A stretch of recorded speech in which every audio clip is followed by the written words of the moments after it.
Hey you guys, it's your girl Tititaughtyou and welcome back to my channel. Today, based on the title of the vlog, I want to talk about the life of being an influencer, content creator, and an actress, along with Let the Naysayers Talk. But before we begin, I want to make sure you guys smash that like button, like, comment, and subscribe, and also add me on my other social media platforms. Now, I want to talk about the lifestyle that I chose of being a content creator, influencer, actress, dancer. You get the point. I wanted to talk about how people can glamorize it, you know what I mean, but it can come with a lot of stuff. So the first thing I wanted to address is why did I start? So for me personally, the reason why I started is because I was always told I have a public speaking voice, I have a podcast voice, news reporter kind of voice, and how I can give people reviews and be honest about when it comes to trying on things or buying things and letting people know where I get my items. Now, I'm not gonna lie, I used to gatekeep when I was younger, but as I got older, I was it doesn't matter, who cares? If you like it, I feel that I inspired you, and I appreciate you wanting to know where I got the outfit, and I can put you up on game so you can buy the outfit as well. So, I have opinions. I can be an overly opinionated kind of person, and I have a lot to say. I talk a lot. I'm a yapper, you know what I mean? So I was always told you should do this and do that, and you like content creating, you like videos. I love photography, I love fashion. You get the point. So that's why I started. That's number one. The second thing I wanted to go over is that when it comes to being an influencer, content creator, now when people say the word influencer, you are doing something that is influencing other people. Let's just get that out the way. It's not for everyone. No shade, no tea. It's a lot. I didn't choose this lifestyle. This lifestyle chose me. I sound funny to say that, but I'm being serious. I just naturally have a bright, bubbly personality. I'm a person that's just really outgoing, and not everybody is like that. There are some extroverts, there are some introverts. That's cool. I feel like me being a person that likes to be, you could say opinionated, and also has a voice and doesn't mind asking questions and putting things out there and being vocal, that makes you a person that could be an influencer. I post things online, I say my honest input, and I would see people that they would start to follow me and ask me questions, and I'm vocal about it. I also post hey, if you want to know where I got this, this is where I'm from, this is where I got it from. So as I got older and not gatekeep anymore, it just came with what I did. You see what I'm saying? I didn't choose this. I'm just being me. You know what I mean? And people gravitate towards, not everyone, but there are people that gravitate towards people like me. You know what I mean? I will say it can be a lot because people think oh, when you're an influencer and this and that, it can be a lot because when it comes to you putting in the work, content creating, editing, and all that kind of stuff, it's not for everyone. I feel and the reason why I say it's not for everyone is because if only you guys knew how long it takes me to edit a video and post it. I could literally record something for an hour. Let's say 40 minutes. The editing that comes with it is 4 hours. 3 hours. I'm not even kidding you. And you're probably wondering, oh, it's fun, it should be easy, I want to post this and do that. But the editing that goes with the work of being a content creator / influencer, it's a lot. You are your own cameraman, you are your own videographer, you are your own photographer, photographer. It's a lot. And I've been looking at people if only you knew how much time I have invested to do this. I literally have to build a schedule for myself to stick to a routine that I don't fall out of. Because there are days where I'm telling you, I'm oh my God, I don't feel like shooting this content. I'm tired, I'm out of it.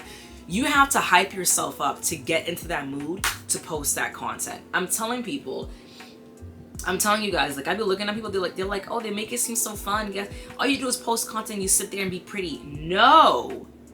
It's a lot that goes into it behind the scenes. The editing, the lighting, transferring the device, uploading, taking up space in your phone, making sure you're staying on a structured routine. If you haven't noticed, you guys, I post my YouTube every Sunday, 3 p.m. East Coast time. I purposely post 2 vlogs on my YouTube and I schedule it. So let's say, today, for example, the video that I have for Sunday is this one. After this, later on this week, I'm going to shoot another one for 2 weeks ahead of advance because I need to stay in routine.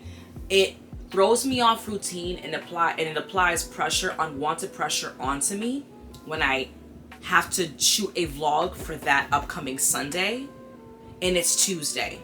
I missed that window, it's Wednesday. Now it's Thursday. Now I have 2 days, Friday and Saturday, to shoot, edit, and post it.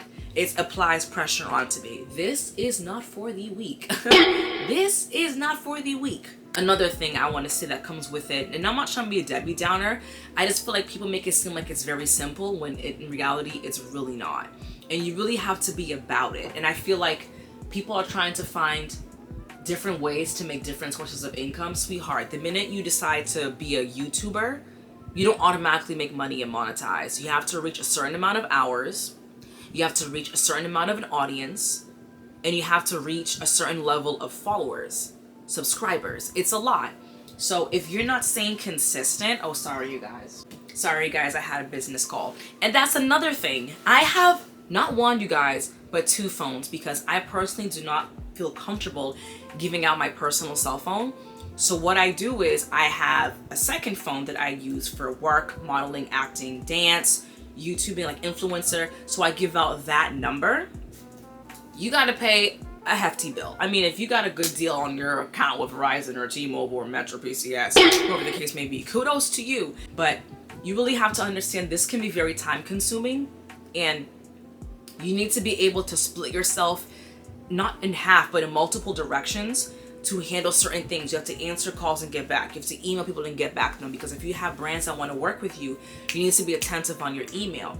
So I have a work email. You see what I'm saying? It can be a lot. So for you to do all this stuff, just understand this is what comes with the territory. Now, don't get me wrong. It becomes more of a flowed routine as as the months go by, so you feel more comfortable and you can figure out what you like to do and what you don't like to do. And also keep in mind that you need to figure out what kind of audience you want to go for, because not everybody's going to like what you post. And this is where I lean towards when it comes to opinions. When you decide to do whatever you decide to do, if you decide to focus on sports, fashion, cooking, lifestyle, not everyone's gonna like what you post. And social media has a lot of unwanted, unsolicited opinions when it comes to what you do or say. So if you are familiar with Twitter, for example, Twitter, X now they call it, you post something, you tweet something, be prepared to have somebody say something negative about what you said, or they can look at it at a lens of you being ignorant or simply stupid. They can, like, I'm serious.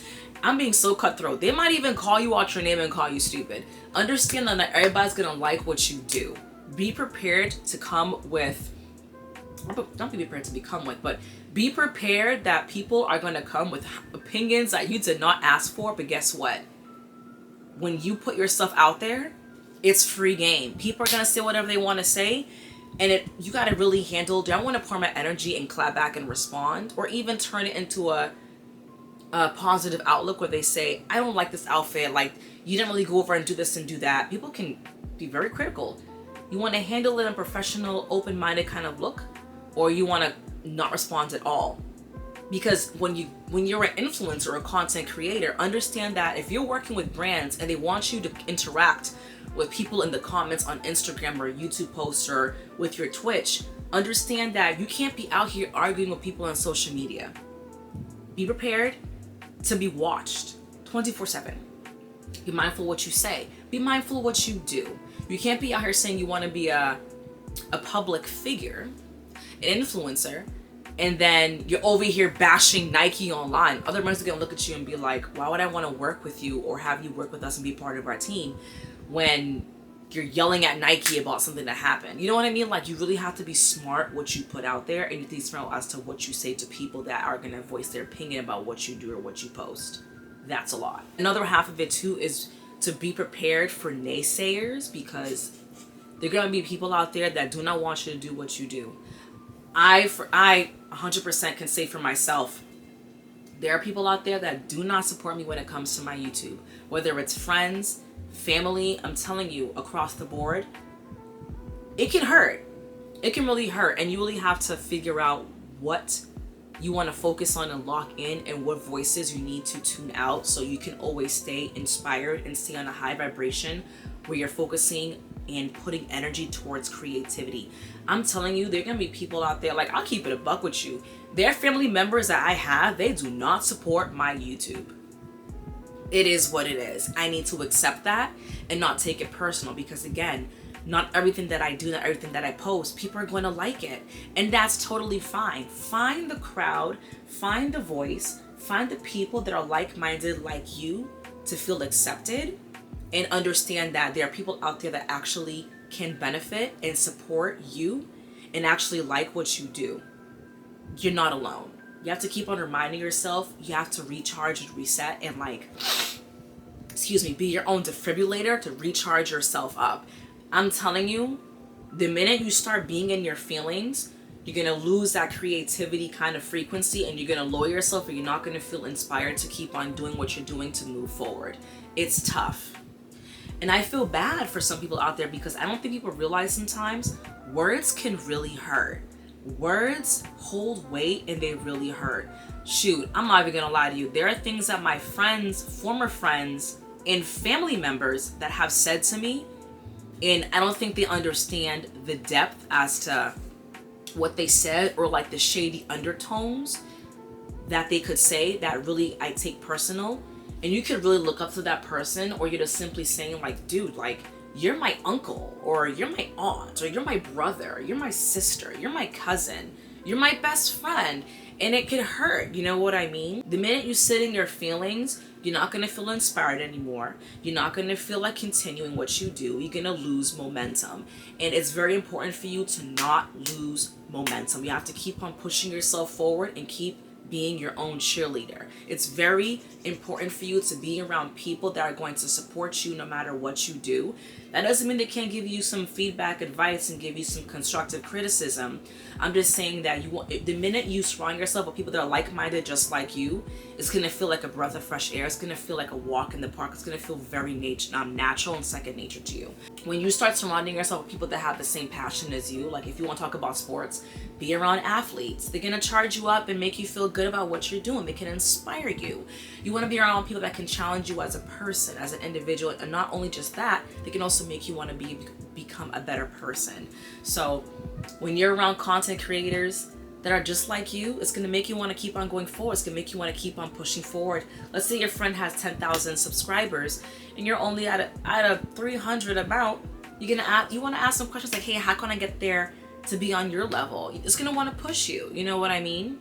Just understand that there will be naysayers. There will be people that's not going to support you as to what you do, and you really have to lock in and go into tunnel vision and understand that, listen, I don't need to have your acceptance. I do not need to have your approval. This is what genuinely makes me happy. I have said this plenty of times on my social media and on my YouTube. My YouTube is one of my eggs of happiness. One thing I do not play about is when it comes to my work, my relationship, my family, and of course, my bag. Like, enough with the pocket watching. I'm telling you, you will be surprised when you start to hear what people have to say, when you start doing what makes you happy. Does that even bring money? Oh, you need to go get a real job. You will hear these things. 100% you will hear these things. So it is your duty to tune those voices out of the naysayers and really lock them in. I'm not even kidding. Because the moment you decide to really listen to what they have to say, you're gonna flop. You're gonna flop. You really have to be around people that can really charge you up, and they want the best for you. You know what I mean? It's one thing for someone to be like, you know what, maybe you're really not good at this, and maybe you have passion for something else, or maybe this is not really your strongest point. It's not about what you say, it's how you say it. You know what I mean? So with that being said, tune out the voices. Be prepared to understand that this will come with some naysayers, and just don't even worry about them. Do what makes you happy. Anyway, I feel like I have said a whole mouthful. I hope you enjoyed my yap. Let me know what you guys think about this topic as well, because I know there are people out there that can definitely relate as to what I've been feeling, what I've experienced, and what comes with being a content creator and influencer. Let me know how you handle it for yourself, and what tips that you want to give for me to even get better when it comes to my content creating, because there's nothing wrong with getting opinions. Not opinions. I mean, you can say opinions, but I mean like tips, just to be open-minded to understand different people's perspective. So just be open-minded, but also protect your peace, which is very important. Anyways, I hope you enjoyed this vlog. I'll see you guys next week, and take care. Mwah!